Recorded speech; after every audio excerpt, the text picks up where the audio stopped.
प्रदेश के पूर्व उप मुख्यमंत्री दिनेश शर्मा बीती देर शाम लखीमपुर खीरी पहुंचे, जहां पर उनका अवध प्रांत मीडिया प्रभारी डॉक्टर राजेश मिश्रा के निवास पर भव्य स्वागत किया गया।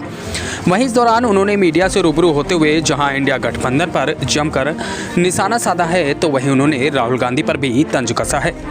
दरअसल बीती देर शाम अपने तय कार्यक्रम के अनुसार उत्तर प्रदेश के पूर्व उप मुख्यमंत्री दिनेश शर्मा लखीमपुर के मोहल्ला गुरुद्वारा बक्सा मार्केट स्थित अवध प्रांत मीडिया प्रभारी डॉक्टर राजेश मिश्रा के निवास पर पहुंचे।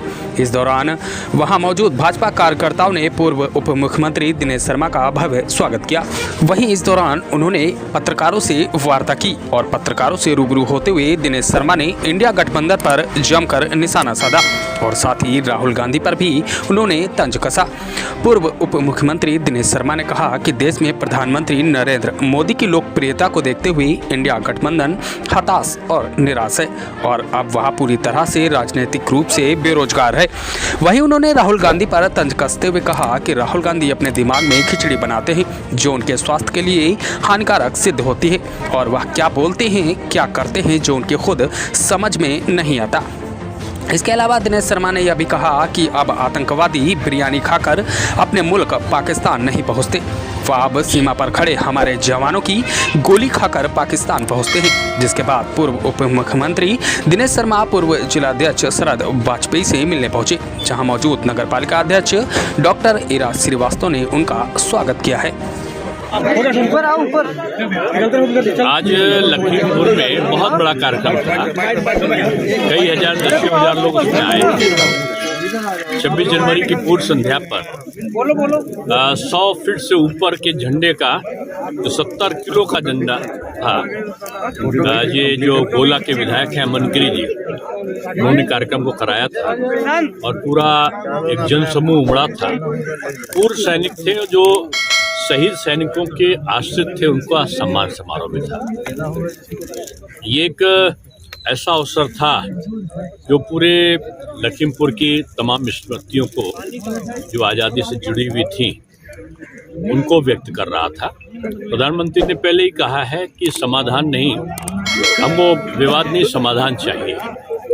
और आज पूरा भारतवर्ष प्रधानमंत्री के नेतृत्व में जिस प्रकार से काम कर रहा है, मैं समझता हूं कि आज एक बदला हुआ वातावरण है और हर जाति और धर्म के लोग प्रधानमंत्री के पीछे हैं, उनको समर्थन कर रहे हैं। और इसका कारण यह है कि जो विकास जिस तेजी से बढ़ा है, ये एक लखीमपुर तो पूज्य दीनदयाल जी की कर्मस्थली रहा है। जब सबसे पहले वो प्रचारक बन के आए थे तो यहीं आए थे। तो मैं कह सकता हूं कि आज जो विपक्षी गठबंधन है वो निराश है, हताश है और एक तरीके से राजनीतिक रूप में बेरोजगार है। आज वो जो पहले श्री राम मंदिर को गाली देते थे, जन्म स्थान है नहीं उसका एफिडेविट देते थे, जो कहते थे कि हमारी नानी जी ने कहा है कि ये यहाँ पर ये जगह ठीक नहीं, यहाँ जाना, राम मंदिर में जाना ठीक नहीं होगा, वो आज राम मंदिर के लिए बसें भेज रहे हैं और रेल चलाने की मांग कर रहे हैं। तो ये बदला हुआ समय है और ये एक विकास का समय है, धार्मिक सहिष्णुता का समय है और मोदी जी योगी जी की जो जुगलबंदी है, जो एक दूसरे का पूरक बन के काम करते हैं, वो आज उत्तर प्रदेश हमारा उत्तम प्रदेश बना है। डॉक्टर साहब, राहुल गांधी रामलला के दर्शन 405 का प्रदर्शन क्या है, इसके किस रूप में इसको आप देखते हैं? 405 का प्रदर्शन, ये रामलला के दर्शन करा के 405 सीटों का प्रदर्शन कर रहे हैं, यानी कहीं ना कहीं इवेंट है इसके पीछे। देखिए, उनके मन में मैं समझता हूँ जो खिचड़ी पकती है चूल्हे पर तो स्वास्थ्य के लिए लाभदायक होती है, तो दिमाग में पचती है वो शरीर के लिए हानिकारक होती है। इनके दिमाग में खिचड़ी पकती है, तो दिमाग में केवल रामलला और मोदी जी का भूत जो है, वो मोदी जी का जो भय है वो इनको समाया हुआ है। राहुल जी जितनी भी यात्रा कर लें, मैं समझता हूँ कि चुनाव के बाद उनको जमीन पे रहना ही है और नीति नियत जिसकी ठीक नहीं होती वो सत्ता प्राप्त नहीं कर सकता। डॉक्टर साहब, यूसीसी और सीए ये कब तक आ रहा है? नहीं, सब चीज मोदी जी ने जो कहा है आप मान के चलो, जो कहते हैं वो करते हैं। वो सपा बसपा कांग्रेस नहीं है, जो कहेंगे और कह के बाद में पलट जाएंगे। जो कहेंगे मोदी जी वो होगा। एक और आरोप है प्रशासन की तरफ से कि 370 लागू ही भाजपा सरकार ने लागू किया, लेकिन अभी भी जो मारामारी हो वैसी है कश्मीर में। क्या बदला है? पहले मारामारी, अब वहां पर राहुल गांधी जी गए तो जहां पर गोली बरसती थी वहां फूल बरस रहा था।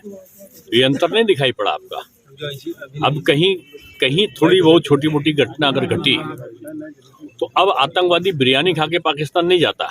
अब आतंकवादी वहीं पे सैनिकों की गोली खाकर जहन्नुम में जाता है और वहीं गाड़ दिया जाता है उसको। तो भाई ये अंतर मोदी सरकार में और पहली सरकारों में है।